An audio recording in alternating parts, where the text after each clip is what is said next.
Excelsior, we are back. Welcome to Blerds in the Attic.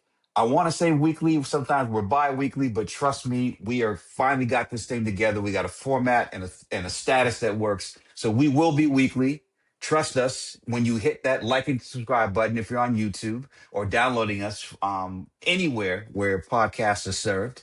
But we are back. Blerds in the Attic is your home of all things blurred. My name is Cheo Hodari Coker, the former creator, showrunner of Marvel's Luke Cage and a few other movies. And my host and co-host and partner in crime, mi hermano de otra mamá, es, David Betancourt. yes, of The Athletic, formerly The Washington Post, just all around bad motherfucker. Yes, we do curse sometimes on this cast, but Mainly Cheo, mostly, not me, mainly Cheo. yeah, it's mostly me. I mostly forget, but we are trying to expand our audience. So, I definitely you curse a know, lot off the pod, but I try and keep it, PG-13 on the pod. no doubt, I, no I doubt. need So, help. what's, I need that health insurance, man. yeah. Well, luckily, I don't. Of course, I'm one of my health insurances is with the Writers Guild of America, and so they're very thankful for my guild for that Cadillac health plan. But as you know, I don't want to get political because 2026 is coming up, and that's going to be a whole nother Yeah, interesting ball of wax with so many things happening. AI, which every single day you open Deadline and there's yet another thing about AI taking this person's job or AI doing this, or now you can make your own Tupac videos on Sora too, which some of which I have to say okay. I'm not gonna call them dope, but there have been a couple of fake outs. Okay, now one of my favorite ones, and this is going to transition to our first subject. Um, they have this one AI with Tupac and Michael Jackson. I've seen it on Instagram, and Tupac is rhyming, but he sounds just like Tupac. It's scary how the cadences sound, the voice sounds, the articulation, and then Michael Jackson standing next to him smiling, and he's basically singing background. I mean, on one hand, it's just really scary what they can do, very scary. and so here's the thing. I really do think that filmmakers are going to have to up their game and expand their minds, not to absorb AI, but perfect example, because I saw this happen. I'm old enough. Okay. I'm 52 years old. I've earned all the gray and white.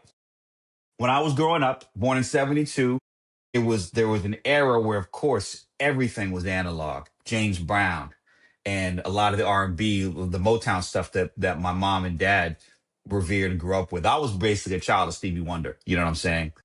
But then what started happening, and Stevie was one of the first to really start experimenting with you know, electronic instruments and synthesizers. And then Sly Stone, if you watch the Questlove documentary, once his drummer left the band, that's when Sly started messing around with the little really rinky-dink drum machine. But then he turned that into, Family Affair, and there's a riot going on and completely expanding his sound. Now with all this technology coming, our reaction as a hip hop generation when Reagan, I'll get political. When Reagan pulled all the money out of the schools and basically music programs stopped happening, and the kids of the world were basically left with just taking 6 seconds, fucking around with electronics. Somebody got a Casio keyboard or other keyboards and got 25 seconds, 5 seconds, and then started taking records to get that drum sound and then expanded it in ways that no one ever thought possible in terms of sampling, and coming from that, and then Ultramagnetic and Tribe Called Quest, and just how things expanded the sound in ways that it never was supposed to. And then again, what we did as a people, as a collective African based culture for Twitter, we turned this little thing with 100 how many characters. Black Twitter basically flipped it and turned the entire mechanism as a way to communicate. We basically made GIFs into something that it was never supposed to be. We flipped the technology and we bent the will of this thing to us. We're going to have to do the same thing when it comes to filmmaking. I'm not saying embrace AI because fuck AI, but then at the same time, do not let the technology take your job and scare you. You got to learn how to flip that shit, but still show that the real thing is better. I think it's the only way to do it. I'm sorry to go on my little rant, but it's just like it's Hey just been man, bothering me. you're a maker of television. You have a right to be passionate about AI. It's, at the heart of it is, money hungry studios that, see a lot cheaper way to what they think make something that's just as good as what a human can make. You and I both know that that's not the case. You need that creative just thing that we as humans bring to the table. But you're absolutely right. Going into the new year, it's it's not going away. This is not something you can just push to the side. So adaptation in some way, shape, or form, in terms of everyone who's making movies and television and music or whatever, is going to have to happen. Well, here's the thing. Okay, so I'm thinking of a couple of things. Okay, on one hand, yes, you can play around with Sora 2 and make something like a having Michael Jackson do all types of stuff, some of which is kind of fun. I get it. But compare that to the dying breed of biopics and getting the right biopic right and what happens when you have somebody, in this case, Antoine Fuqua, who really has a passion for filmmaking and a passion for music. And you see every bit of that, every frame of that in this trailer or this teaser for the Michael Jackson movie. So here's the thing. I mean, let's watch the trailer. Bro, where were And you in that? Where were you when that trailer dropped? Where were you when the trailer dropped? Because that's one of those things where you remember where you were. well, I was here in my office. I mean, I just finished running my 3 miles, sat down, said, "Oh, the Michael trailer." I said, "Okay." Didn't roll my eyes because Antoine is a friend of mine and I know how dope he is, right? But So that it's means a quote he'll unquote. be on the pod soon talking about this when the time comes. I certainly hope so. Because everybody's your friend until you want them to get on your podcast. Right. but but but the thing about it is like knowing how good he is, but at the same time it being a beleaguered production just because of just how many things have had to Yeah, shift a lot, around. a lot of stuff has happened, and we'll get into that after the S- trailer. Some I'm sometimes that works out, sometimes that doesn't. But this trailer, this gives you okay. Remember how much bad buzz Titanic had? Yeah, oh yeah, I mean, remember how Apocalypse Now was supposed to be like the worst thing ever? Remember when the shark, if you know anything about the making of Jaws, when Steven Spielberg couldn't get the shark to work, he needed more time and he was on the verge of getting fired. And eventually, Sin Scheidberg, who was, worked under Lou Wasserman at Universal, went out to see the kid in under his head and said, "What do you need?" And then it turned into Jaws. That's when I feel like when I see this trailer. Like so many of the doubts or questions I have are just out the door. so I think this trailer dropped when it did drop, what, Wednesday, Thursday, whenever it was. I think it was like 9 a.m. Eastern drop. So I got a chat from my sister Bianca. Ironic because the Jackson story is very much a story of siblings. So we have our sibling group chat with me and my three other sisters. Bianca's a reporter at Harper's Bazaar. She's written a lot about music, so this is something that has to be on her radar anyway, just because of what her job is as a reporter. But she dropped it in primarily because out of the four of us, I'm the oldest by a lot. I was born in 1980, 45 years old.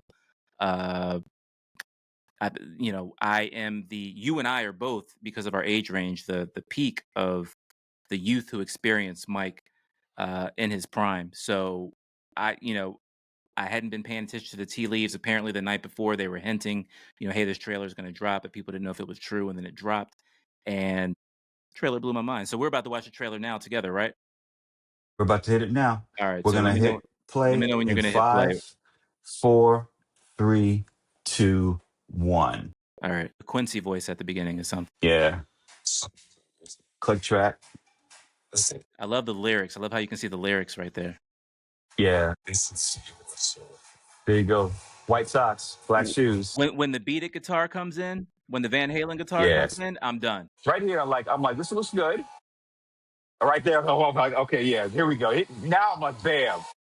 As soon as that Billie Jean kicks in, I'm like, It's over. okay, It's over. it's over. Voice perfect. Boomwalk corrects all of it. I mean, that's Letter his nephew. perfect. So This is a case of nepotism gone right. yes, Because, okay, absolutely. Because yes, you're like, okay, wait a minute, he's his nephew. Can he really get it right? And you just look at it and you're like, well, yeah. Even the voice, even the nuances of the I couldn't voice. get past the voice. Like I in my mind was like, did they do something digitally to make him sound that good, or who was his vocal coach? Like, what is going on here? Well, his vocal coach was his uncle. You know what I'm saying? It's like he's been around his uncle his whole life, which was Yeah, interesting. You yeah. know, even in terms of articulating the timbre of Quincy Jones' speaking voice, you could just tell that they spent the hours just listening and just doing that kind of stuff.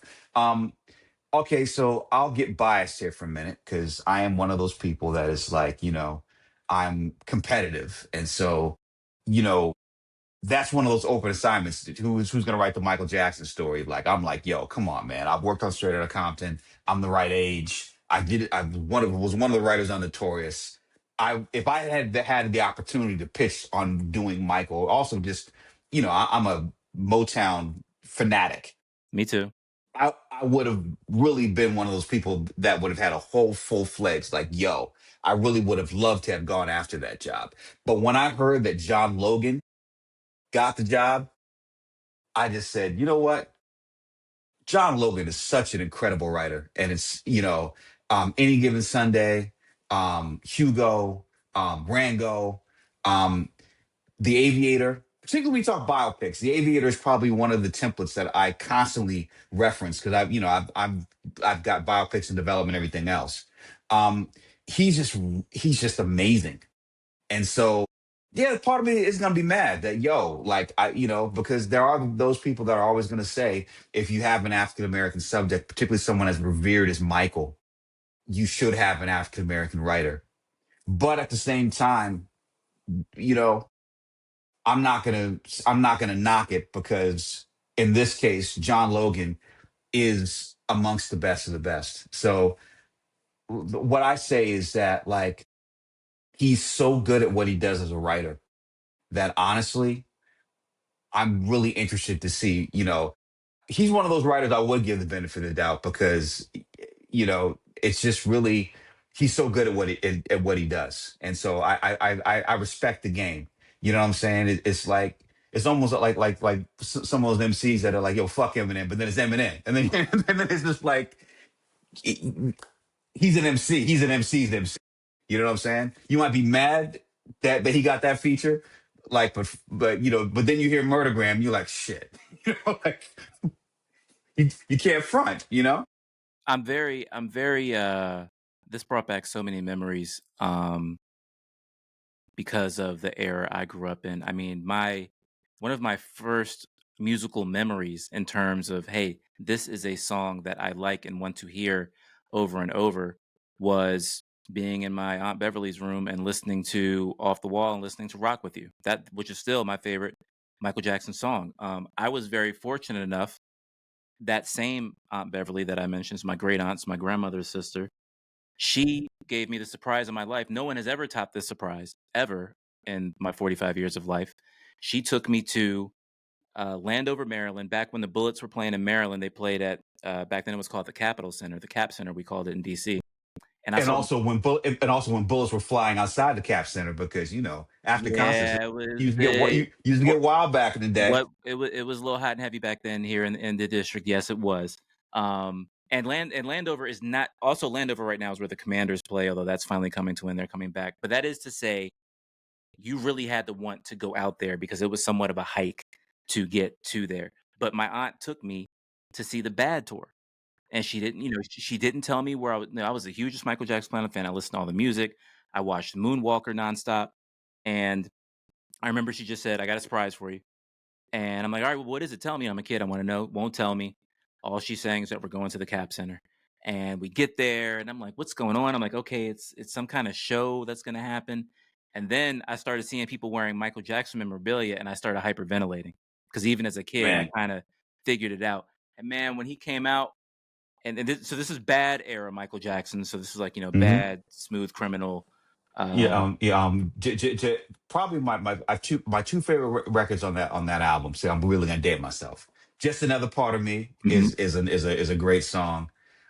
Liberian Girl great song. is incredibly underrated. Dirty Diana is on that record.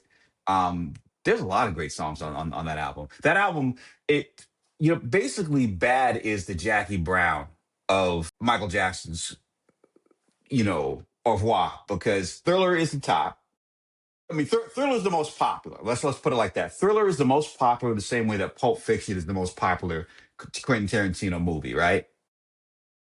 Off the Wall is really the real people that really fully are just down with Michael and really fully love Michael. That's probably the Reservoir Dogs of Michael's, albums. Bad, the reason I was liking it to Jackie Brown is because commercially it still pales in comparison to Thriller, but the as you listen to the record years later, you understand that none of the quality really dropped off. It was different. It was a different record, and also people were jarred by how different Michael looked Yeah, on that album it was cover. like nobody, It- as the music was there, he went out of his way to say he was trying to top Thriller. Obviously, can't top Thriller, but there was a whole lot of emphasis because of how much his appearance had changed between Thriller and Bad. I mean, I remember watching the video for the first time on TV. It was me, my mother, her mother, my grandmother Paula, and I remember my grandmother saying, she was kind of, because she remembered my mother watching him as a child with the Jackson Five, and she, all of a sudden Mike was a little red bone, and my grandmother's like, what's going on I, here? well, he wasn't Redbone. He was on some Sammy Sosa shit. I mean, it was completely different. You know what I'm saying? Mike hit 62 home runs. But you see the trailer getting into that a little bit, because when you see him putting the makeup on under his eye, like that's not, thankfully, that's not something they're going to ignore Right. in the movie. And you're hearing a lot of buzz about, 'cause let's face it, Mike was not without controversy, and there's already like the drama of they had to reshoot because they filmed something that was not supposed to be in the film because of some sort of settlement and all this stuff. So there's a whole lot of stuff going on, but you definitely have, you know the buzz has been nonstop. I mean, on all Well, I mean, what's so crazy about it is like, okay, so there is speculation as to whether or not it's going to be one movie or two movies. I keep hearing this is I've part one. Have you been hearing that? um from some insiders, yes, I've heard about the fact that it's more than likely going to be two movies. But I think what's really interesting is kind of the best of both worlds. It's like if the first movie is as good as what we're seeing in this trailer, this I think will definitely surpass um Bohemian Rhapsody. Same producer, Graham King. So Hmm. Graham King, kudos on having licked the commercial biopic Magic because it's touch. hard. Because perfect example, a movie that I thought was going to be incredible was the Bruce Springsteen movie because of how well the young actor, who of course we know from The Bear, mimics Bruce Springsteen's speaking voice and his singing voice. But then the problem with the movie is that, yes, they start off with one of his most incredible popular songs, Born to Run. You think you're going to get more behind the E Street Band and more behind his story. And then, no, it's really him going off in the woods, to record his most depressing, album ever during his most depressing period ever. And yes, it's interesting. This is kind of streaming versus theatrical release. Yeah. It goes from being big to being small and kind of indie, and you're just kind of like, I love the acting. This is well shot, but what the fuck am I watching? Hey, music And biopics are not easy. no, trust me, I've written a few. They're not. And then it goes in all these different places, and you're just like, okay, but like, what are we really gonna understand? And then we never really get to that understanding.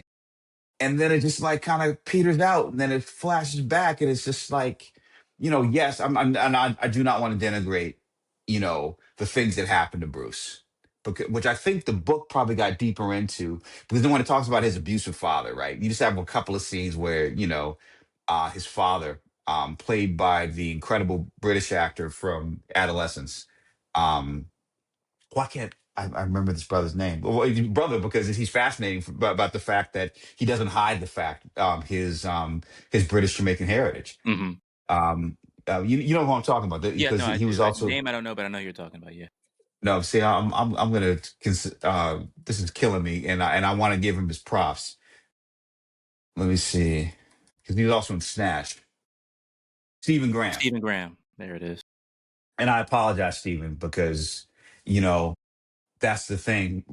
You when you reach a certain level of popularity, it's like that guy, as opposed to. But I think Stephen Graham is becoming the kind of singular actor that eventually more people than not, just because now you're seeing my age, more people than not will now see, yeah, that's Stephen Graham. Yeah. Yeah.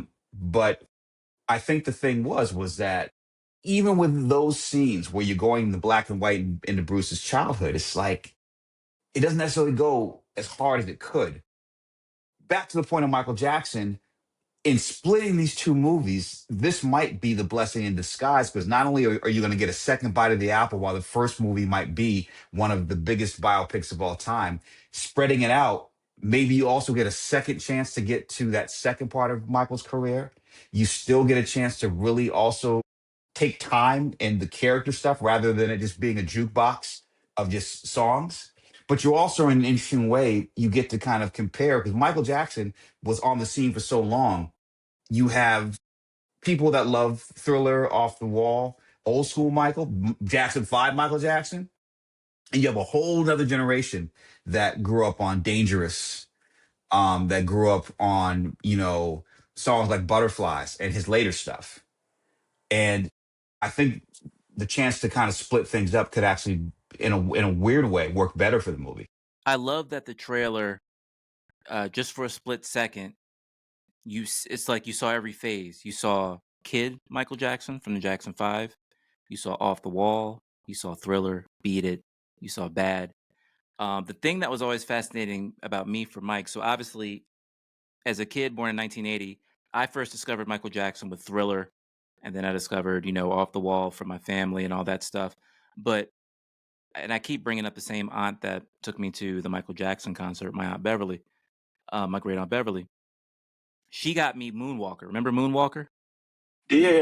The movie, and I'll never forget. She described it so wrong, but I remember this was a direct quote. She said, "Michael Jackson turns into a transformer. You need to watch this movie." And she was talking about that scene where he turns into a robot with the kids and all that stuff. But the thing that Moonwalker did was I was already a fan. I already knew about Thriller. I was jamming the Bad at 8, 9 years old. But Moonwalker threw in all those clips from when he was with the Jackson 5 from the early Motown days, and I became Hmm. blown away by that music. So even though that was the music that my parents were growing up listening to when they were little, because they were born in the early '60s, uh, all of a sudden that became my music too, and I just fascinated because even myself as a kid, I'm like, man, what kid sings like that? I'll never forget driving the car one day. I was in the car with my wife, and her sister called her out of the blue.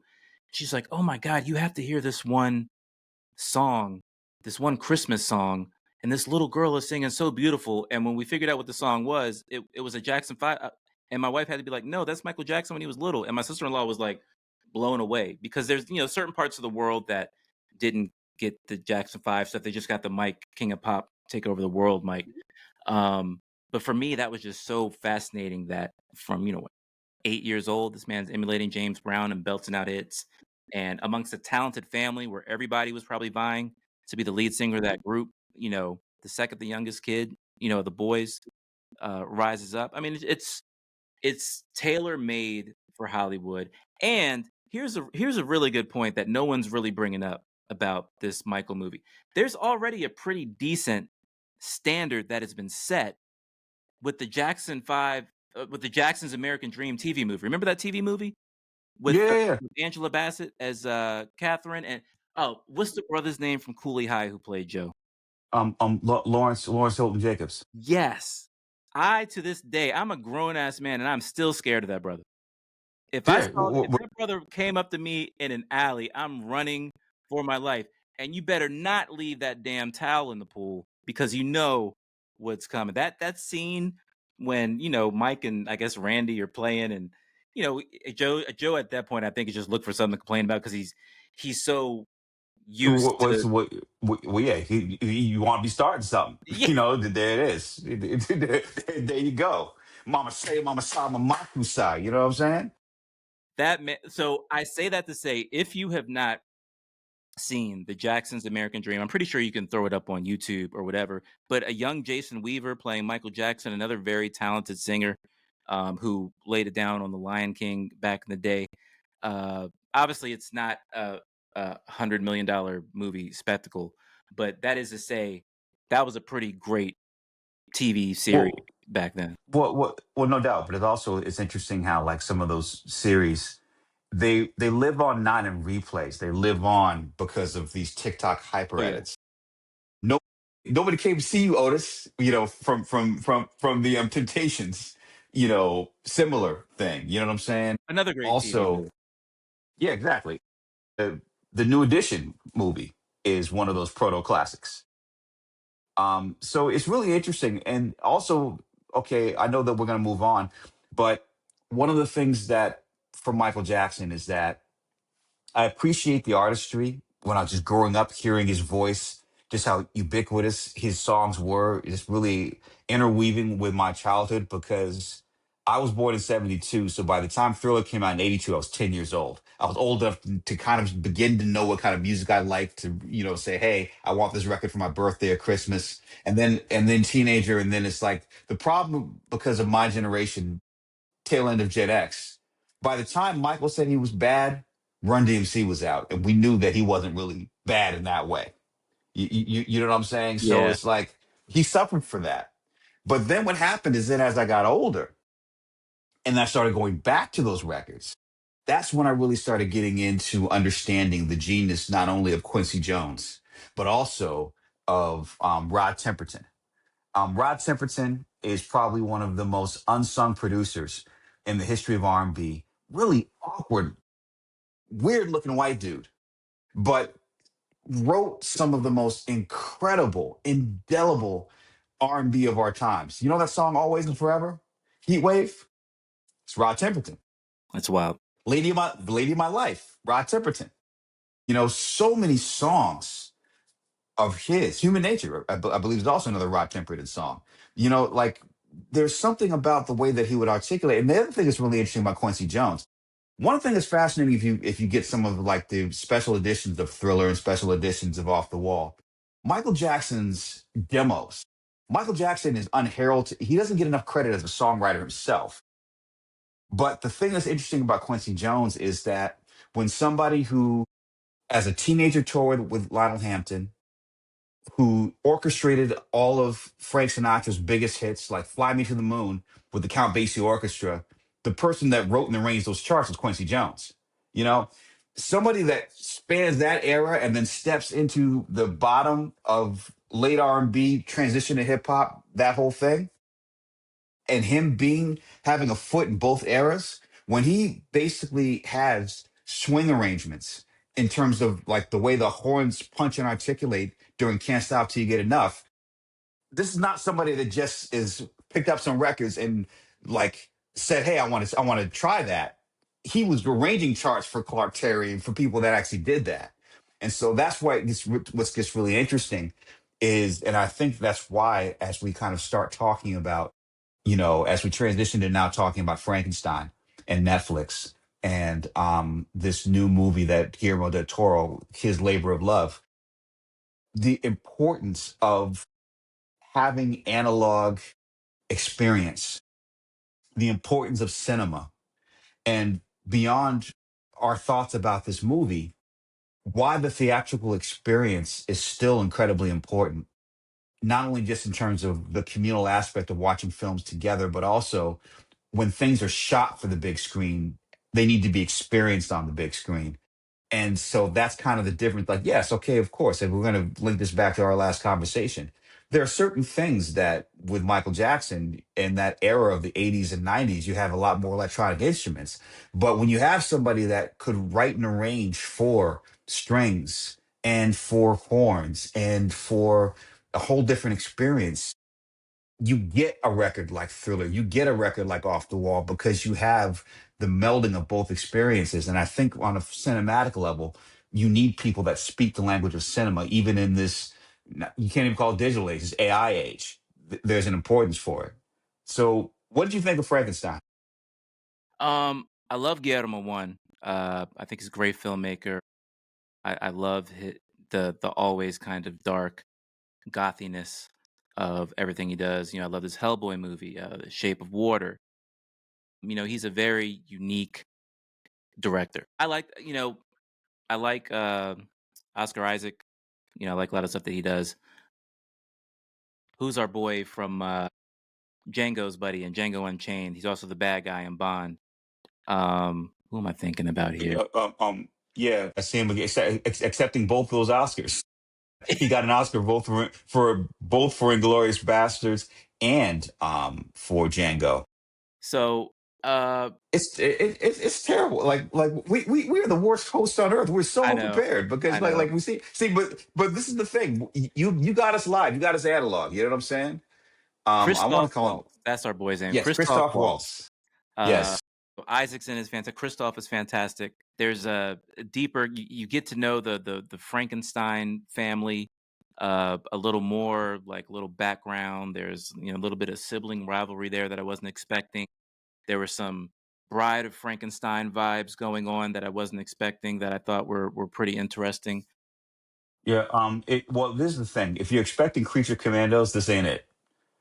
No, no. But at the same time, what's interesting is it's an amalgam of Victor Hugo, but at the same time, it really goes in a lot of different directions.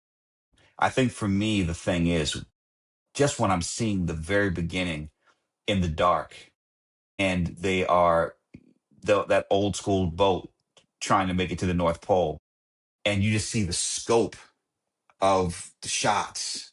And then also, of course, when you start getting to the flashbacks and how Victor grew up in that bomb ass Mhm. palace, Yeah, you really understand this is a film that needs to be seen on the biggest screen possible. I was thinking that too. And that's kind of the gift and the curse. The gift of Netflix, and trust me, as someone whose career was defined by Netflix, and shout out to Ted because I loved my time at Netflix.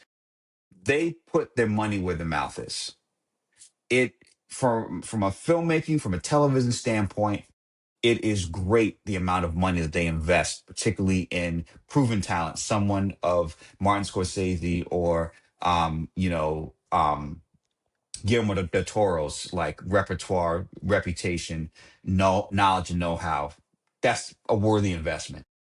Problem is, and this is one of the things I hope, particularly as there's rumors that Netflix at some point will take over a legacy studio, or this also is true of Apple or Amazon or anybody else that could possibly get into the States for Warner Brothers.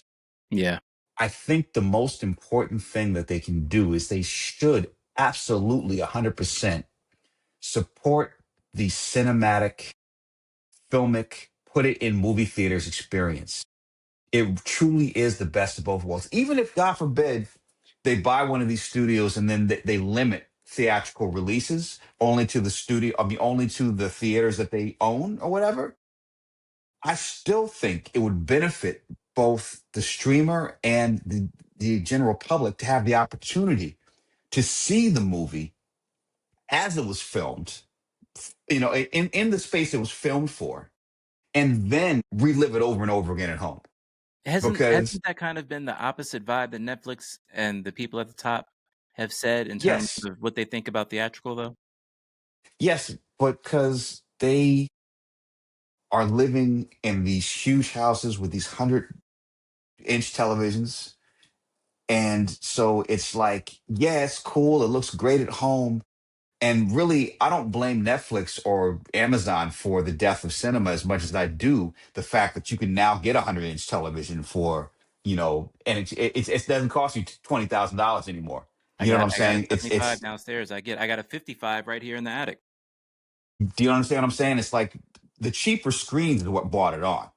Yeah. But the thing about it is that there is something and this is why the phenomenon that is Sinners would not be the same if Sinners just dropped on HBO Max. Yeah, you got to see that in It IMAX first. Yeah, it's a great movie in you know at home, but when you've actually gone to see Sinners in its natural IMAX or like, or really like film school in the box when Ryan Coogler took the entire audience through all the different formats and the ways and whys of the format. And then you went to go see that thing in the biggest format possible. The film feels different. And so when you're watching it at home, you still have a sense of memory of what it was like to see it on that big screen. And so that's why it's not diminished. It's not as good as seeing it big, but in your mind, because you first experienced big, you're still remembering what it felt like. And so it's the combination of what's in your face and the memory of what was that enhances the experience, which is why I really think that for the kind of success that they need in terms of subscriptions and everything else, they should still have a limited theatrical release for something as big as this. You put it out there in its biggest possible format, but then once you have it on Netflix, then great. You People wouldn't do it are simultaneously though, right? You wouldn't do it like so if you're the head of Netflix and you say, "Okay, we're gonna have our big projects have a mild theatrical release." When it's in theaters, would you not have it on the streamer?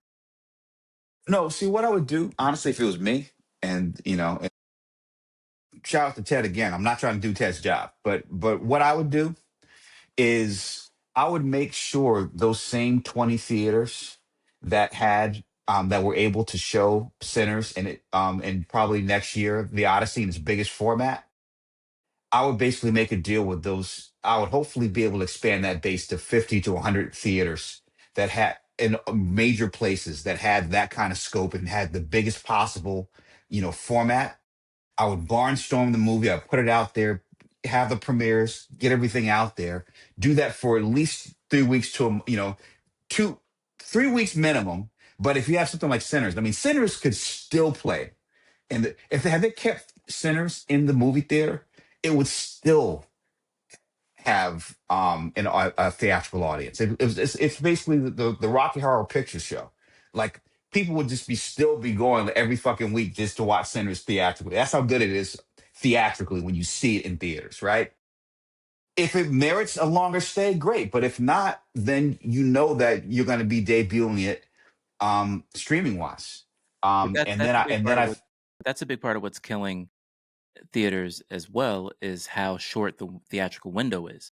And part of that has come from these studios wanting to also have something to feed to the streamers that they've created. but also what's killing theaters is the fact that it's like $20 for a box of popcorn. Yeah, don't get me started on that. And a soda and concessions. But mind you, I get it for them because they don't make money. This is the craziest secret of the theatrical experience. Theaters don't get money from you buying a ticket to see the movie. They get money on the concessions. The concessions is what keeps your brick and mortar theater in your neighborhood alive. It's not showing the movie. And so until that imbalance is reached or until theaters figure out how to monetize, I've always thought that you should be able to DoorDash, and maybe in some places you can actually, you should be able to DoorDash movie theater popcorn like to your house. Like if they could somehow figure out how to monetize if particularly like when you have great pop like that's one thing I miss about the ArcLight in LA is the ArcLight in LA also had great popcorn. I thought you were gonna say you should be able to order DoorDash from your seat, but when you said you should be able to DoorDash some theater popcorn, that's actually pretty great idea. Well, because that's the thing. Because if they could, the same way that streaming, nobody thought Netflix could ever beat Blockbuster. Blockbuster had the opportunity to buy Netflix at one point. You know what I'm saying? Which I'm sure whoever had Blockbuster is kicking themselves to this day as they're working at Red Lobster or whatever. But Absolutely. but but you know what I'm saying? But like that's the whole thing is that they figured out somehow that with this internet thing that was coming people didn't want to pay rental fees. They didn't want to do all that other stuff.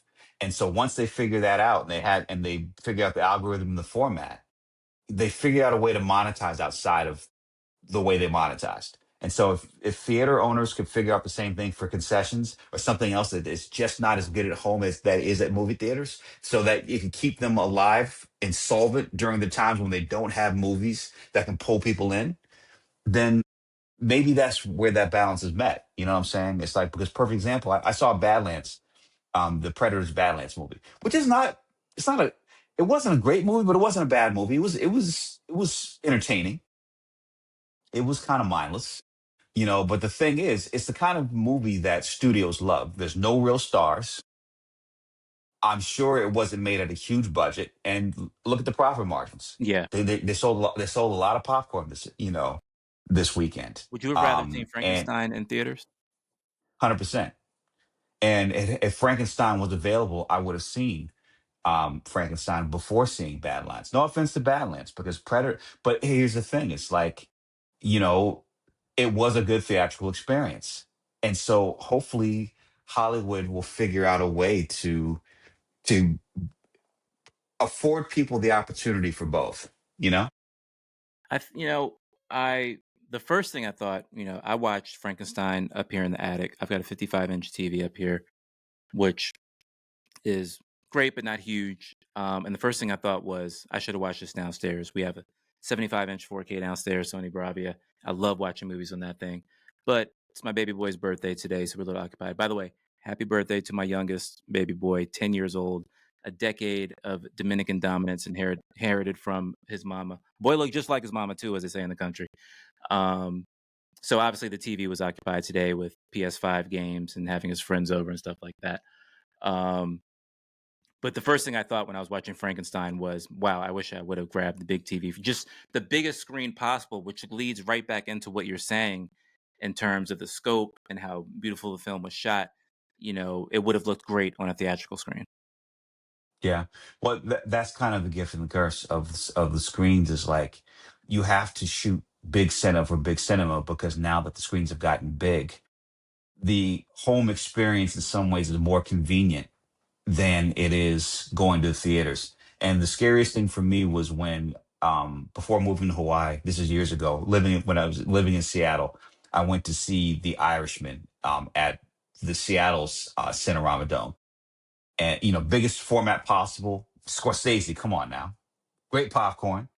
I had a great time, and I'm a mafia movie nut. So for me, it was just, I was in heaven watching that movie. I love You mob know, movies too. although I still think that movie, like, had they just had Leonardo DiCaprio play, the young Frank Sheenan, and it just had De Niro doing, the bookends and the voiceover, because the CGI stuff for that just didn't quite, the Yeah, scene with 80 something year old De Niro's trying to kick the guy. It's like, come on, right. there's like certain things you can't really do.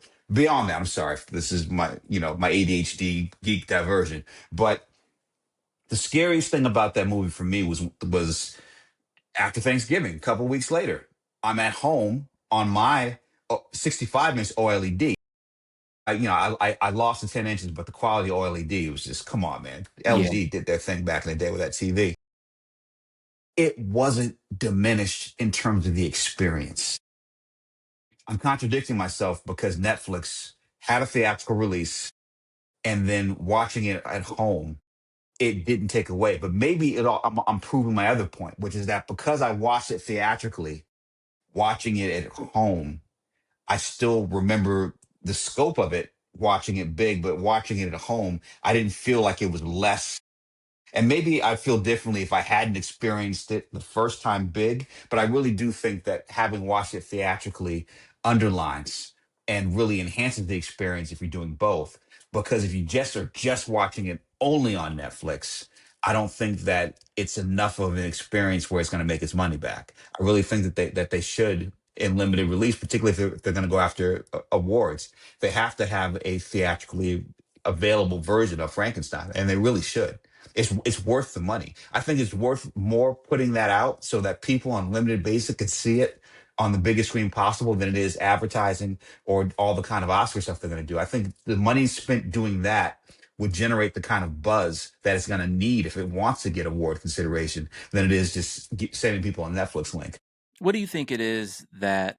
Because I think somebody like Christopher Nolan, like Netflix, could probably come to Christopher Nolan and back the Brinks trucks to his estate and say, make us something only for Netflix. And knowing Christopher Nolan, he probably wouldn't do it because he's very loyal to the theatrical experience. What do you think it is that convinced someone like Guillermo del Toro, who's made a lot of great theatrical movies, to go streaming only? Obviously, I don't. Guillermo doesn't strike me as a person to do something for money. Obviously, I'm sure the money was good to get someone of his caliber to make it, but what is your thinking there? Guillermo is such an amazing talent. Guillermo has reached the height of directing, both in terms of being like one of the, that trio of Mexican directors that are considered some of the best directors in the world. And then at the same time, reaching the heights of American cinema, not only in terms of having movies that open at number one, but also an Academy Award.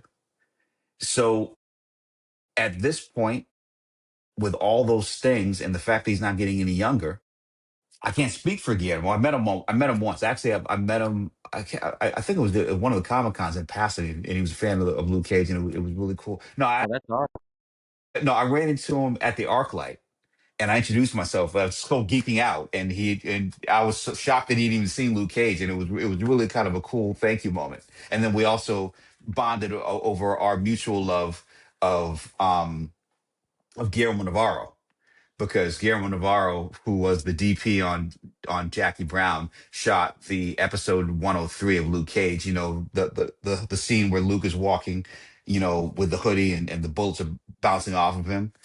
Shot by the same guy who, when he was a DP, also shot Desperado and shot some of those amazing Oh Robert man, Rodriguez. I mean, yeah, you said the Guillermo's D bad as a word, bat. man. You said I Yeah, love yeah. Desperado. Guillermo Navarro. Guillermo Navarro also shot Jackie Brown. I mean, just an amazing DP, an amazing director. But Guillermo Navarro and I mean, the other Guillermo del Toro and I, we geeked out from it talking about Guillermo Navarro and just in general. It was really cool. But the thing is I can't speak for him, but what I'm trying to say is that I think he wanted to see the movie get made. And I think he wanted to see the movie get made without cutting corners. I think he was also taking advantage of the fact that having his name and reputation, it's also a way that Netflix can say to other directors out there, we work with the best and the brightest, we fund their projects, talk to us. You're not going to be in a situation where you're going to want to be like, You're not going to be numbers crunching, right? right, numbers crunching, or like your man who directed the Roadhouse movie and then got mad at Amazon and sued him. I think what it is that they do spend the money. You do open worldwide. More people are actually going to see your movie technically than they might in theatrically. That's guaranteed because of the convenience of Netflix. I'm still hoping, and I don't know if it's theatrically released. I didn't look it up before we started talking. Um, I know it's not available here in Hawaii. Maybe in a specialty market like New York or LA, it'd be great if it was available. I still think that they should, because I think that for a movie of that scope and size, you don't fully appreciate it until you see it on the biggest possible screen, and it's deserved of that, But here we go. It's like things are working cinematically that people never thought would. And so when we talk now, as we get to our third subject about K-pop and the K-pop Demons, that is a show or a movie that was made specifically for Netflix that should have stayed on Netflix, but was so popular they have to put it out there. How wild is it that, Sony, this is a Sony animation thing, and I've watched. So full disclosure on K-pop, I would not know what this is without. I would know about it by now just because it's gotten so big with the Grammy nominations and the sequel announcement and all the things that are going on. But my kids, specifically my middle daughter, are what turned me to this. Partly because every morning I drive my daughter to school and pick her up in the afternoon, and she would always put the songs on. And I'd be like, "Yo, these songs are like," I'm like, "What is this from?" And then she's like, "K-pop." I'm like, "Oh, I think I heard that." So finally watched it. It's great, but my thing just I got a little bit just because I knew it was Sony Animation. I got a little bit of Spider-Verse vibes. Just not saying it's the same thing. I know there's two different animation styles, but I was thinking like, man, with Sony having in terms of Sony Animation, having Spider-Verse, having done this, but what a bag fumble because they sold it to Netflix thinking it wasn't going to be a big deal. And that's why like there's no merchandise ready. Like what who You don't have anybody in your office at Sony that understands how big K-pop is. I'm not gonna sit here and pretend like I understand the nuances of K-pop better than my kids do. I don't. But I know if you got a movie based in that world, you don't go handing it off to another company. But here's the thing: culture is the cheapest special effect, always. And so you have people that don't want to take the risk. They don't want things to, even though they think it's a sure thing, they're afraid to take the risk. And so that happens all the time. That's how, perfect example is like, if you want to start talking about Yellowstone, that's how Paramount fumbled the bag in terms of, yes, we're going to fund the show, but we're going to let Peacock, you know, basically take that show streaming wise, take those streaming rights. And then all of a sudden, well, the biggest back fumble of all now is Taylor Sheridan taking his entire universe, or at least his next universe, to Universal, because people will be able to have the cake and eat it too. No, none of his new shows, will leave Paramount, but they still have the rerun rights to Yellowstone and the new stuff. So it's like they could have had it all had they not been so risk averse. Um, the most famous case of all time was granting George Lucas sequel rights, which is how there is the Star Wars universe. You know what I'm saying? And so, and the fact that he was able to make all that money, and then even now, all the people that were, kicking and moaning, and with what happened with Ryan Coogler's deal for Sinners, the fact that those rights revert back to him in 25 years, without realizing that, the last 5 minutes of that movie basically give him an entire franchise. You know what I'm saying? Of movies that, like, I mean, you still like. I still think about that ending. You know what I'm saying? So it's like, you know, K-pop's fascinating. K-pop is interesting because the same way that the British rock invasion was so based on American blues and early rhythm and blues, K-pop is so enamored of 90s R&B. um or even how, like, if you start Huge talking 90s about R&B how, vibes, huge. exactly, and then even if you go back to stuff happening in Britain like Northern Soul, how that's based on these really obscure R&B records of the groups you never heard of, all of a sudden finding followings in Britain at the time. Like it's just interesting. So it's like, I think it's almost the reverse. I think on one hand, it's really great that K-pop is blown up, but could you imagine if like SWV and Total and some of these '90s groups started touring in Korea? Bro, Just how huge the followings could be. when my daughter plays these songs, and the songs are great, and they deserve the Grammy nominations that they're getting, and they deserve all the applause. But I'm thinking of SWV, I'm thinking of Jade, I'm thinking of Escape, I'm thinking of TLC. Like it's just like there's this thing, that this spider sense that goes off, this cultural spider sense, if you will, of not only have I heard this before, but this is actually kind of being born out of my culture a little bit, kind of thing. Um, K-pop is also. I don't pretend to be a fan in the way I think the generation of fans that have made K-pop what it is are people a lot younger than you and me. But I do have kids that are way into it, and I understand it. But I kind of nudge my kids a little bit, when they're diving into it, to say like, "Hey, this isn't the first time this has been done."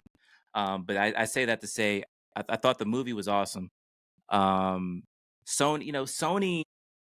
I just got done watching this great Icons documentary on Roku about the Spider-Man movies and how big of a fumble that was, because Sony historically, they could have had the entire Marvel universe for $25 million, and instead they just, bought Spider-Man, which Spider-Man's done great for them, great business, is going to be making money for them till the end of time. But all of Marvel Studios could have been under Sony, and it's not. So this is just yet another blunder where, and I see what you're talking about, because if you say to Sony, "Okay, we're going to keep this and we're going to release it theatrically," would it have had the same legs, and would it have been seen by the same amount of people as it was by allowing it to debut on Netflix? Well, perfect example. It's like studio budgeting is so restricted. Like, I remember, okay, there's a moment in the movie Notorious where he's working on the demo, because his it's basically based on Biggie's real demo, which was Biggie rhyming over two breaks of this break called Blind Alley by the Emotions, which ultimately was the song that Big Daddy Kane sampled for Ain't No Half Steppin', but it's a classic break beat. And we could not get them to pay the money for the publishing of that Real Emotions record to fully recreate Biggie's demo, right? But then when it came time to market the movie, they're flying everybody first class. I'm like, how do they have? They can't do that, which would have cost them maybe an extra $200,000. But they got money to fly all of us first class to New York for the premiere. And so I remember somebody said, "Well, that's the marketing budget." And it's like people sometimes don't think about how being expert and being correct and being not sparing expense on one hand could have made them more money at certain things because of the quality than on other things. And it's, yes, it's a little nitpicky detail, but geek moments are built on nitpicky details. You know what I'm saying? So it's like the people like that really pay attention to the small stuff, it pays dividends, because how many different things, if you're talking about Spider-Verse movies, just that little attention of having the comic book authority logo happen, and just those little geek things throughout the Spider-Verse that only comic book aficionados would really notice and hold on to. It sent out a dog whistle, so to speak, to the real comic book fans, and saying that this is going to be the most accurate live depiction of a comic book ever attempted, and down to the way the panels worked and everything else. You know what I'm saying? So it's like that's important, and it's the same thing for. I remember picking the music for the Luke Cage Comic Con trailer, and I said it's got to be Shimmy Shimmy Ya, and they were like, okay, well, that's not really the most popular Wu Tang song. It's a popular ODB song. Is that too niche? Is that gonna play to everybody? And I said, you got to do Shimmy Shimmy Ya, because Shimmy Shimmy Ya is a message to real hip hop fans that this is not going to be your average Marvel Not gonna be experience. watered down. And when we put Shimmy Shimmy Ya to that trailer, oh baby, I like it raw, and Luke Cage kicking down doors, everybody was like, yo, this is going to be a different kind of Marvel experience. And My I think favorite, that's the same my thing. favorite Old Dirty Bastard song, by the way. Yeah. Rest in peace, A Song, aka Old Dirty Bastard. Um, Do you think so? The sequel is coming. So clearly they figured it out.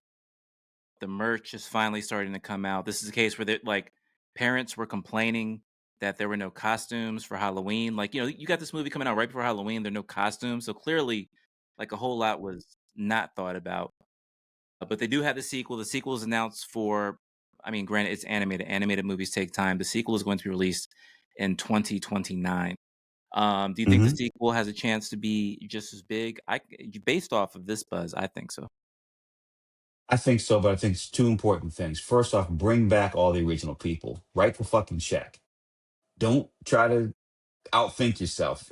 Don't break, what's not broken. You know what I'm saying? So bring back the original folks. Hopefully the original team comes back. Second thing is, you have to imagine that the audience of teenage girls and teenage boys, frankly, too, because the boy band twist in the middle of that shit was just like, yo, I thought it was great how they kept subverting expectations. It's a really enjoyable movie. The secret of the Harry Potter movies is that as J.K. Rowling's books got more comprehensive and better, the more mature the kids got, the movies also became more sophisticated. Because this is not dissing Chris Columbus. I mean, Chris Columbus, of course, did Gremlins. I mean,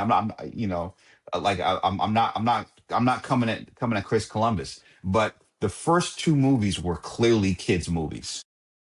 But by the time Alfonso Cuarón did the third one, there's a little more edge to it. They were a little older, and as a result, because the kids that were the same age as the Harry Potter kids were the same age as Harry as a brooding teenager with these powers and the Dursleys and all that shit, and having more anger about what happened to his situation. And the movie reflected that, just like the plot of the books did. I think the second K-pop movie that's of K-pop Demons coming out in 2029. I'm not saying it's got to you want to lose the kid audience, but I'm saying, if there are bigger, broader themes, don't be afraid to articulate that, because I think that that would be, then you have the best of both worlds. You have the audience of the original, and you also have another generation of younger kids that are gravitating towards it. Same way how also, like, if you watch the Spider-Verse movies back to back. The second one has even darker, more expanded themes. And so the third one's going to be really interesting, because when you have that many years between sequels, you want to please the audience that has matured, but at the same time not lose too much of the young audience that got you the sequel opportunity in the first place. Yeah. All right. So let's Wonder let's swi- Man? let's switch gears a little bit. Yeah. What? So new Wonder Man trailer. This Yeah. is obviously Marvel Studios, Disney Plus. What'd you think of that? What'd you think of that latest trailer, Wonder Man? Well, I'm always happy to see my brother Yaha get another check. His GPA is full, GPA, get paid always. Like, I'm always happy to see a black man get paid doing what he does, but I got no fucking idea what that show is. The comic books give you no clue. The trailer gives you no clue. I'm happy to see a mix of people. Anytime you get my man Gandhi working, of course, I'm always happy to see Ben Kingsley, because he was one of the great surprises in terms of that twist in Iron The Man gift that 3. keeps on giving in the MCU. I mean, it's still shocking to me first time around that Patrick Stewart even won the job of Professor Xavier over Ben Kingsley. But if they even consider Ben Kingsley back in the day, because he's one of those seminal actors. You know You why know, they he should, he and he. I love Patrick as Professor X, but you know why they should have given it to Ben? Because so many people can only see Patrick as Jean-Luc Picard. And I feel like with Ben there would have been a little bit more of an illusion. Now granted, Patrick Stewart did a great job. He's Professor X for a whole lot of people, but I love that this guy is still he's literally I love Yaha. He was I love him as Black Manta.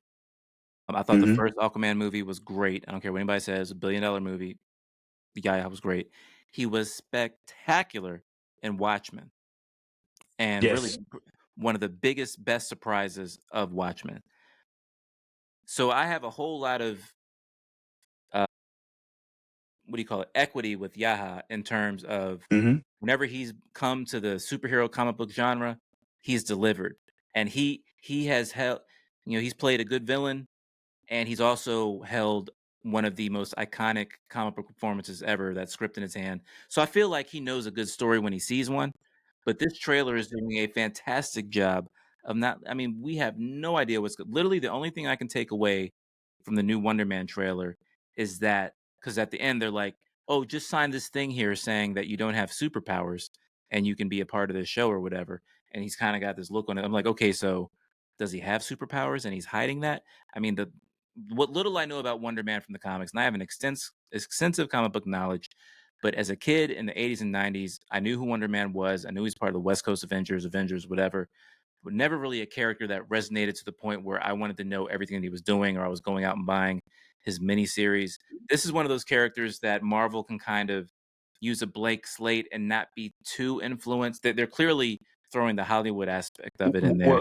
Well, that's kind of like it takes me back to working on season one of Luke Cage, because I'll break I'm not going to break the Marvel confidentiality, because I don't want those Marvel snipers coming after me, because it's kind of like CIA or the mafia. If you know too much, you could be putting your life at risk. Right. That's a joke, by the way. But what I'm saying well, it's not a legal joke though, because they will sue your ass. True indeed. But but the one thing I'll say is, like, I remember the experience after signing the confidentiality agreement, after getting the job, of getting both the pilots, the actual scripts for Daredevil and the script for Jessica Jones. reading Melissa's script for Jessica Jones, reading the script for Daredevil, and just being like, how the hell am I going to write a pilot? Because these scripts are so fucking good, and they have these incredible, you know, uh, counterparts. Because that Daredevil's going to go up against Kingpin.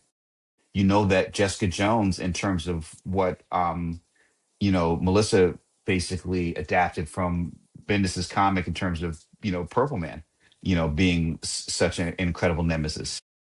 For Luke Cage, if you actually go back to Heroes for Hire, you know, it was basically, a villain per issue. You know what I'm saying? It's Yeah. Mr. Fish. It's these really obscure, random things, right? And so my thing was, at first I thought I was at a disadvantage, but then I said, wait a minute, if people are not, unless they are like the 50 or 60-year-old comic book fan that have a clear idea of the background of who Cottonmouth is, or a clear background of who Black Mariah is, who in the comic books was basically Aunt Jemima with a knife, Yeah. as opposed to the nuanced, unhinged craziness that Alfred Woodard gave the character, or Mahershala's indelible, moves as Cottonmouth.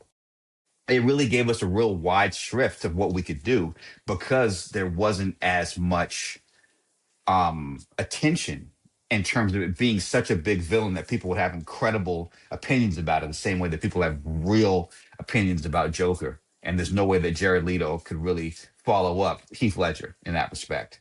People having, people as cool as the brother from Green Mile was in Kingpin. It wasn't really until Vincent D'Onofrio Yeah. became Kingpin that people really said, okay, yeah, this is the Wilson Fisk that I always had in my head, you know. And So so I think maybe yeah. so maybe do you think that's to the advantage of Wonder Man that I mean, I myself who have a pretty decently sized encyclopedic knowledge of a lot of comics from the 80s and 90s and 2000s. Again, there's not much Wonder Man in there. So is that to their advantage when they're making this show that you're not going to have the geeks saying, "Well, that didn't happen in issue 3 because nobody really knows." Mhm. Well, because like y- okay, myself and you and probably who knows how many, hopefully our rapidly expanding audience for this podcast actually had the experience of going to a comic book shop and buying the West Coast Avengers when it came out. Because I have those memories in the mid 80s when that Hmm. comic dropped, and getting that. And I remember like when the Avengers were kind of like a mid level comic because the X-Men were always more popular.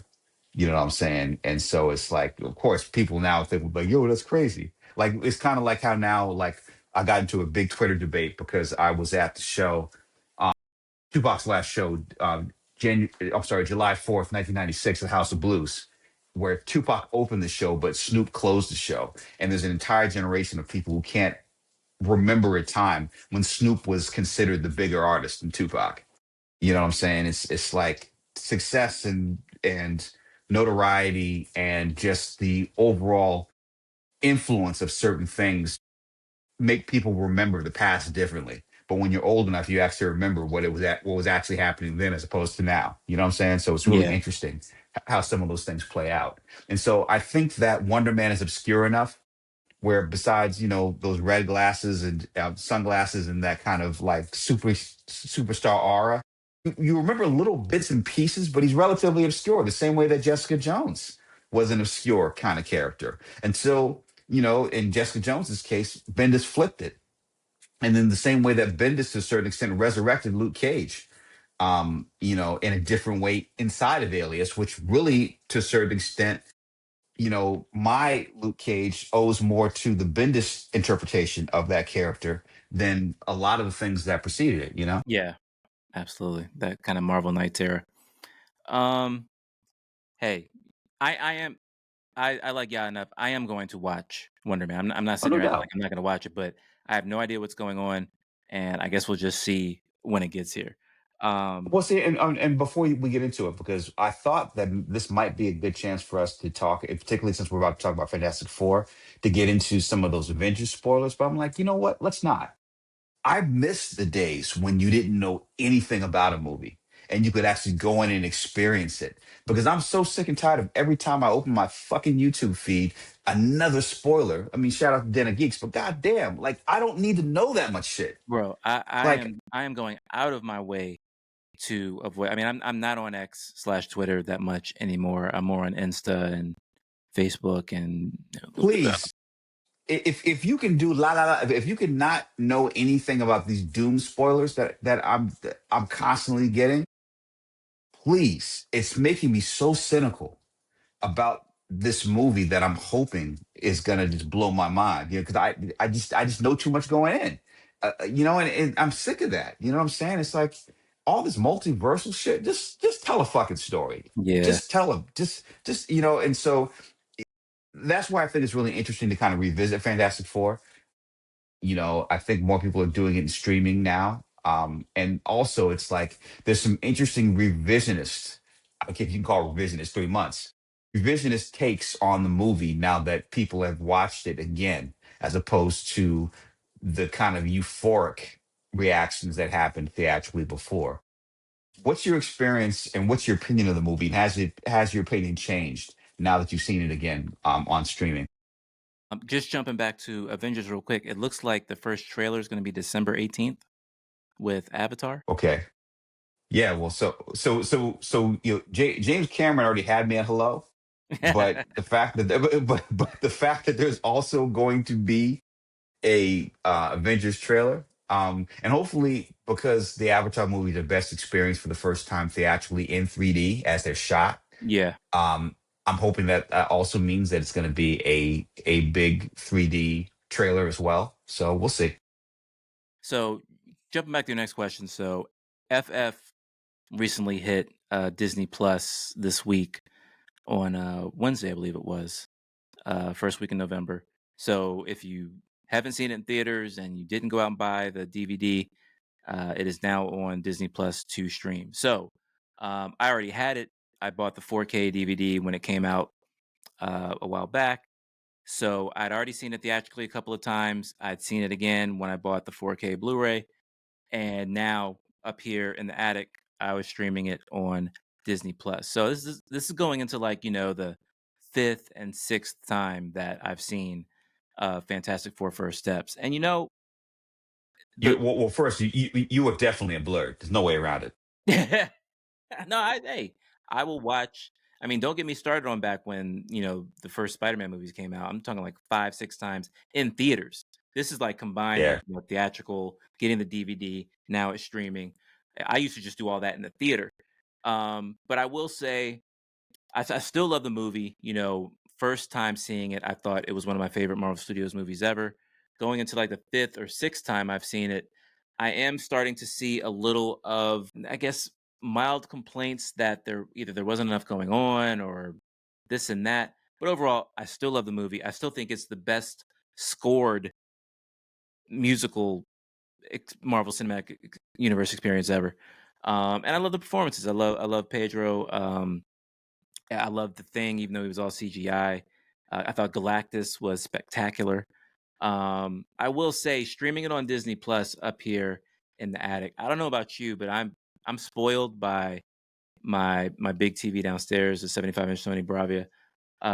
Streaming on Disney Plus up here in the attic and watching it on a 4K TV downstairs.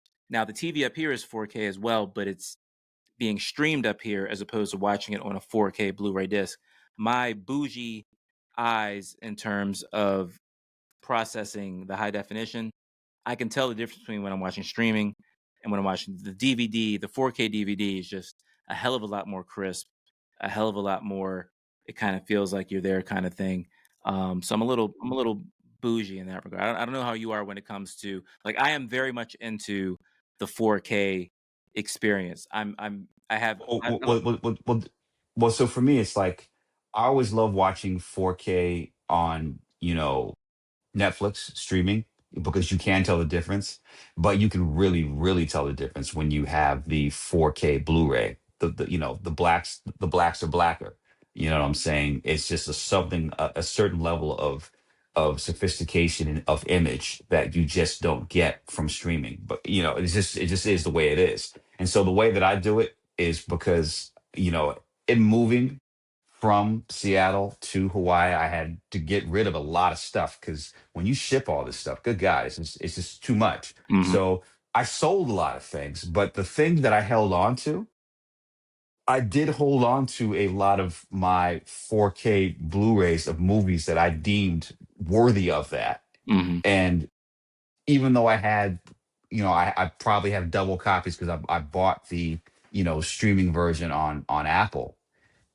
Certain movies you have to have in 4K at home, like Heat, like Do the Right, like there's certain movies that you want like that, and I think it's absolutely worth it, and I think it's a worthy format, and I'm hoping and praying that they don't get rid of physical media altogether because I think it's important that be kept alive. There's been a great resurgence. Christopher Nolan has had a lot to do with that in terms of him going on the record and saying how much he appreciates physical media and not being dependent on streamers because at any given time they can pluck your favorite movie off of the streamer.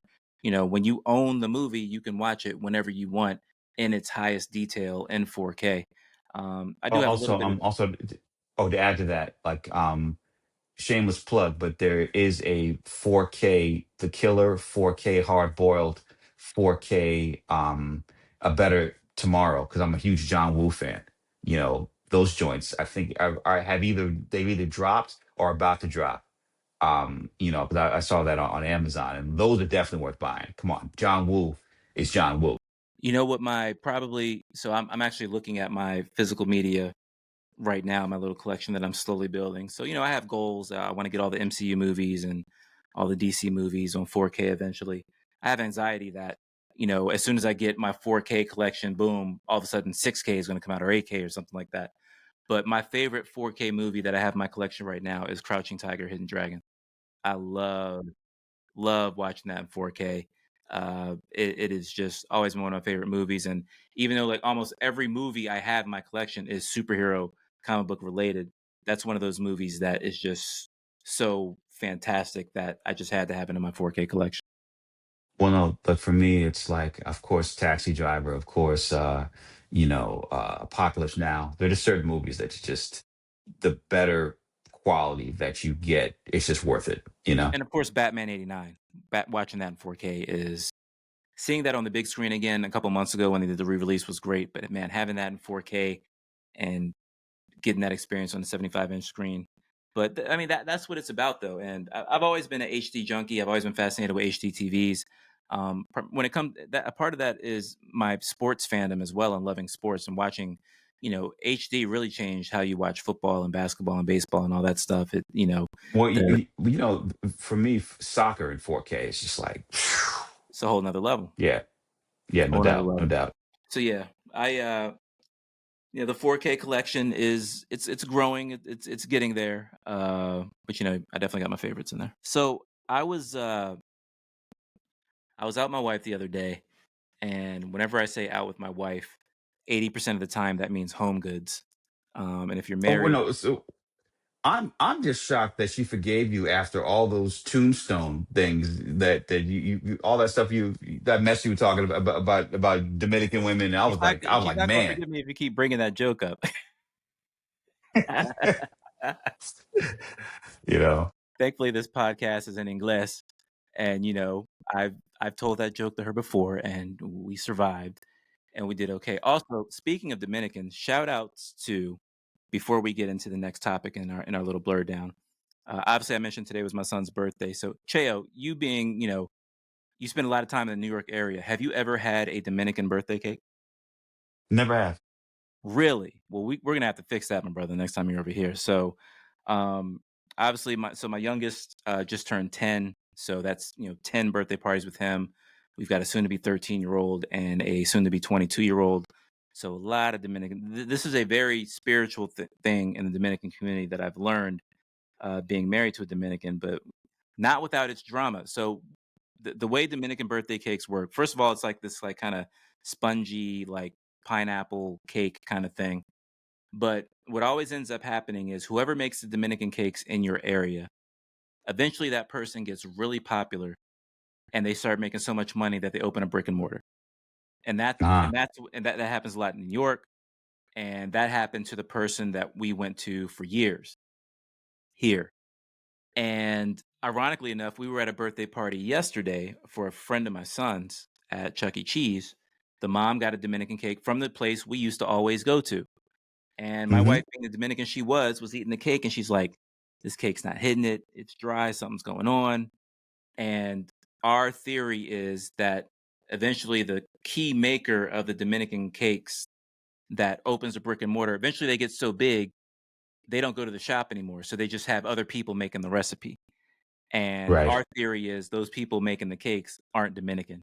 And it's finding its way into the flavor of the cake.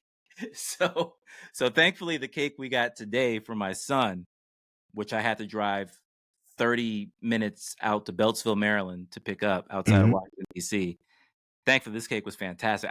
This cake was so good, I almost planned on bringing a slice to the podcast and eating it while Okay. it was there. But So, so you're saying this case was todo dominicano, puro, 100% hecho, puro dominicano. hecho Uh, por manos dominicanas. Perfecto. Although you know it's funny the because I'm working on a retrospective project about my old mentor John Singleton. Um, I was rewatching Shaft, and man, Peoples Hernandez? Jeffrey Wright. Jeffrey Wright is Peoples Hernandez. Like, there's certain movies you go back to and you say that retroactively this person should have been nominated for an Academy Award. The places he goes with People Hernandez, like he should have been nominated for something. Like Now here, I feel that way about Jeffrey Wright in Shaft. I feel that way about Mekhi Phifer in Paid in Full. That speech in the car about when he's lamenting the fact that his brother got kidnapped. yeah, Anybody owes me money? Yeah, I mean, like that whole speech is just like it's so real. You're like, how the hell do they say and cut and everyone goes to lunch? Because it was just like you just witnessed real pain in in that articulation. I mean, Denzel Washington should have gotten an Academy Award for Remember the Titans. Like there's certain things where it's like it's not just the ones you expect, it's the performances you don't expect that I think are always it's great. very funny you mentioned Jeffrey Wright, who I love, and shout out to the current Commissioner Gordon in the Batman cinematic universe right now with Matt Reeves and his The Batman movies. Um, as an African American, I first of all, I love that Shaft movie with Sam Jackson. I remember seeing it in theaters multiple times, and that's something I need to add to my 4K collection, and I will soon. As an African American, I'm looking at that Jeffrey Wright performance, and I'm like, man, this is incredible. I could watch this all day. He nailed it. As a Latino, and I am not Dominican. I know I just spent 5 minutes talking about Dominican cake, but spoiler alert, half Puerto Rican. Um, as a Latino, you're always like, damn, couldn't they just get an actual Dominican to play this role? Like, it's like you appreciate. So I'm like very split down the middle in that. It's almost like, I half get the joke and half don't. And I don't mean to say that in a bad way. It's just something that goes on a lot. And how Jeffrey did such an incredible job as Peoples. He was such a dynamic villain in that movie and he's done so many other great things that I love that I'll just look at that and say, yeah, that's a fantastic performance. But there's always that kind of like little nudging thing of my Latini dad, if you will, where I'm Mhm. just like, damn, it's like it's F in New York. You can't find one Dominican actor to play a Dominican guy. End rant. We can move to the next subject. Which I think we're going to talk about books. You had a book you Yes. want to bring up. So yes. I'll bring up my book. So I was as I was saying, out with the wife, and out with the wife 88.9% of the times means we are at one of multiple home goods. We must stop the TJ Maxx cinematic universe. That is TJ Maxx, Home Goods, Home Sense, all these stores that my wife can spend hours in. And I'm just like looking around, like, is there a Target somewhere where I can look at action figures or if there's a bookstore? But this particular Home Goods had a Barnes and Noble by it. And I came across this fantastic book, The Art of Ryan Meinerding, who is the visual arts guy at Marvel Studios, VP of visual presentation, all this stuff. Um, all of this is his concept art. So he's the guy that kind of comes when they're developing these movies. He's the artist that's coming up with how the actors are going to look in their superhero suits. and this thing was just, I mean, it's spectacular. I could read, like Chris Evans says in the Avengers movie, I could do this all day. I could read this all day. Fantastic art. Look at it. Look at this Black Panther right here. That is Awesome, amazing. spectacular. So my whole thing is, I don't know how these bookstores are going to survive, brother, because this book has a very healthy and deservedly so price of around $65 cover price. Amazon had it for $29. I got it from Amazon. Yeah. Hey, I got a kid in college and we got to eat. So, any time I can save a dime, I will. But this is, if you're into visual arts, if you're into the visual development of stories. And I wanted to ask you, like, did you do stuff like this with Luke Cage, where you guys were trying to decide what his quote unquote superhero look was going to be? Oh, it definitely very much so. I mean, but for me, it's like I knew that um the Carhartt and Timberland boots era, because that was my era of hip hop, and because of Luke's age, figuring out that that was his era, and also just the aesthetic I was going for. That was why, like, I had Luke articulated very much like that. And so this to me is not only a reminder just that, okay, it's cool that Luke got his own statue, but it's a reminder to me that, like, if I create, because I didn't create Luke Cage. I mean, I'm a creator from the technical standpoint of when you write the first pilot, the first episode of something, you call the creator. So I'm the creator showrunner of Luke Cage, but I didn't create the comic book character of Luke Cage. Of course, I was created in '72, so Luke Cage, the character, is as old as I am. Mm-hmm. But this to me is a reminder, not just of the fact that, yes, it's really cool that the Luke Cage I was involved with making got its own statuette. The reason that he has a yellow Carhartt hoodie is because that's what I decided. And so it's a reminder of me, like, when you create something, own it next time. You know what I'm saying? And I'm sure you feel when you see that version of Miles Morales that you have with draped in the Puerto Rican flag, that it's important that as we create things of our own, it's really great to get the opportunity to help define a character. But if you really want to get to that next level, if you want to get to the point where, like, Ryan Coogler creates and owned, Smoke and Stack, it's just a reminder that, like, your ideas are better than you think. And the next time around, make sure that you create something that is your own, that you actually own, to a certain extent. But Yeah, yeah, no, to answer your question, I was very much a part of making the decision as to what Luke was dressed in terms of the overall hero costume of Luke Cage. You know? I like how we both have black heroes on our desk. I got my Blade McFarlane that I just picked up. Check this bad boy out. Oh, that's dope, man. I like that one. So this thing is Don't don't get me started. Why the fuck is there still not a Blade movie? Come on. I see stuff I like mean, this. I this. see the comics. I mean, look at this. This is popping up in the Targets now, and ironically, it's real. So this is about $60, but if you go on eBay, these things are selling for $100 because I guess they're hard to find. And Yeah, I really debated whether I wanted to take it out the box, because if you take it out the box, then it's not worth $100 anymore. But I knew I was never going to yeah. sell it, so I just did what I did. Trying to show you some of the ones I had. I've got this Biggie statue, I've got the Rakim statue. But yeah, That Luke and Black Panther right next to each other is perfect.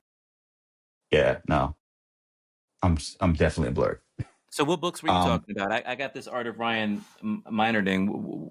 What did you pick up? well, this book that I'm going to talk about is one of the things that, when people have said that when they're on a Quentin Tarantino set, that he says that when he asks for another take, he says, "Why am I asking for another take?" And everybody says in unison, "Because we all love movies."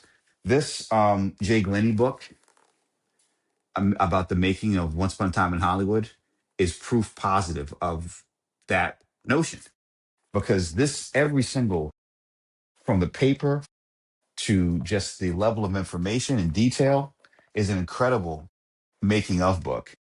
And the other thing I like about it, see, here's the thing. This is kind of, I bought this on Amazon for like $60. Um, on one hand, yeah, like, I probably should return it, because unlike my other coffee table books, this came with a blemish.